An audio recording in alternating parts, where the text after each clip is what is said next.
Welcome. In today's tutorial, I'll show you how to delete an address saved in Google Chrome.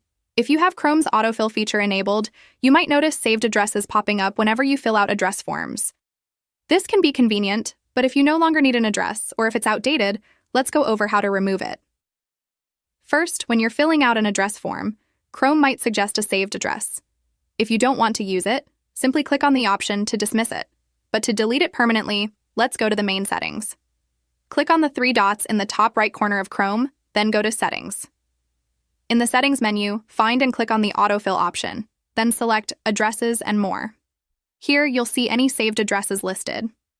To delete an address, just click on the three dots next to it and choose Delete. If you want to make any changes instead, choose Edit and adjust the details. Once saved, these changes will show up the next time autofill is used. Now, when you fill out a form, the deleted address won't show up as an option. If this video helped you out, please like, comment, and share it. Don't forget to subscribe to our channel for more helpful tutorials. Thanks for watching and have a great day.